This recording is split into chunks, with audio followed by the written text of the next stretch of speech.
world-class racing coming your way. We start at 12:50 on the main channel. We'll see you then. Let's take a look at the latest weekend headlines now this Saturday lunchtime with the ITV News.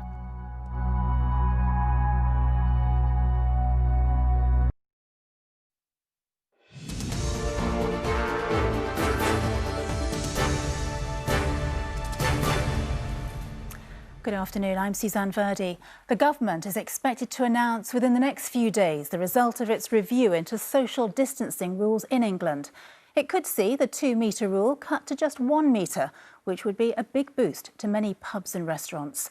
The hospitality sector, which has been severely hit by lockdown, says thousands of jobs could be at risk if it's forced to maintain 2-metre distancing.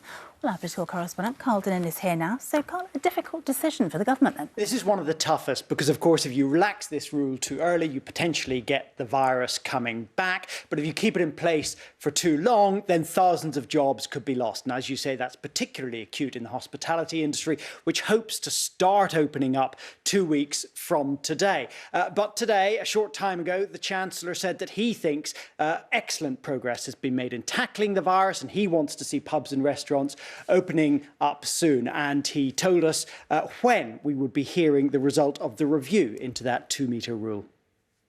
Well, the outcome of the 2-metre rule review will be announced next week. I'm pleased to confirm that. And, of course, I understand the calls from businesses like pubs and restaurants to review the rule. I know the impact it has on their ability to open and keep their staff employed and serve us all.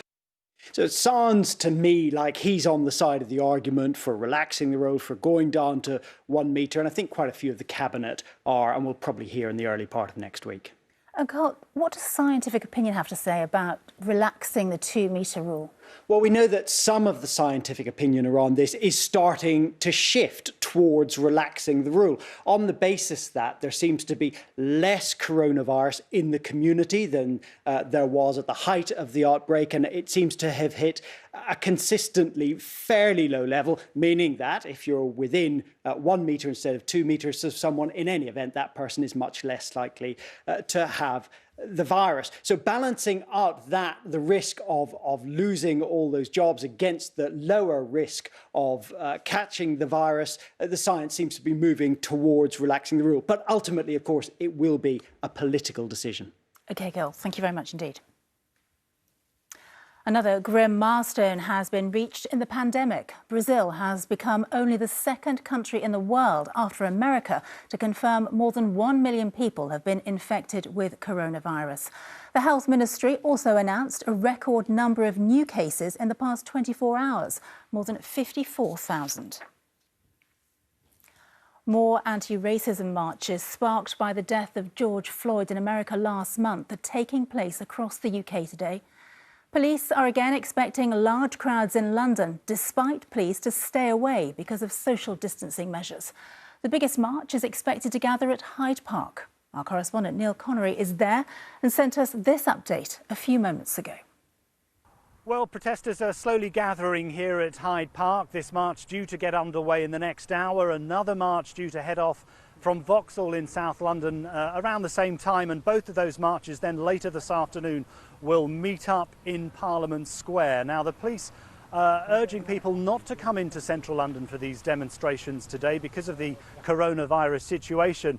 They are saying, though, that if people are going to head in, then they must at all times socially distance. Now, of course, we saw those counter-protests last week in Parliament Square, a number of clashes taking place there. And the Metropolitan Police say that during all of these protests over the last couple of weeks, more than 100 of their officers have been assaulted. They also revealed this morning that 24 people have now been charged in connection with offences during all of these demonstrations over the past few weeks. But the organisers of this Black Lives Matter march here in central London today are hopeful that this will pass off peacefully this afternoon, and they are urging people to come along and make their views known loud and clear. Neil Connery reporting from Hyde Park. Finally, like many other businesses, independent record shops have been suffering during the lockdown. To publicise their plight and raise awareness that old-fashioned vinyl can be bought over the internet, they're taking part in an online 24-hour music festival. Our arts editor, Nannar, has more.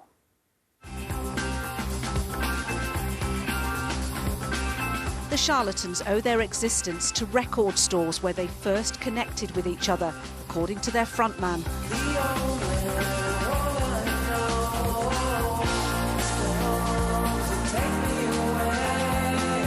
Little wonder that he is now supporting a campaign to tell the public many independent record shops, which have been closed because of the pandemic, are now open and can do business online.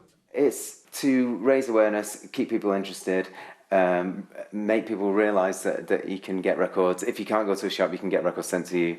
And if you do go to a shop, it'll probably be different with the social distancing, but very enjoyable experience all the same. I grew up in them. I got my education in record shops, and I actually met the charlatans in a record shop. So for me, they've been, they've been a massive part of my life. I wanna dance with somebody. Love Record Stores is a 24-hour online event which began this morning, involving live performances, DJ sets and special vinyl releases sold exclusively through independent record shops. Stores like John Naylor's deserve their place on the high street, he says. I'm not someone that thinks that every business should last forever. I think that people will come in if it's still relevant and they enjoy coming in, and to record shops they do. So I think they're very important. Young musicians meeting each other while spending hours browsing through record stores may seem a distant concept for now, but today's campaign aims to remind people those shops are still here and willing to adapt. Nannar, ITV News.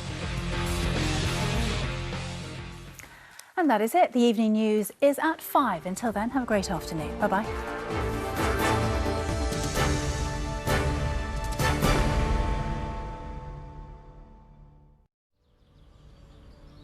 Today will be lovely to start with before quickly spreading to all parts later. Heinz Seriously Good Mayonnaise sponsors ITV National Weather.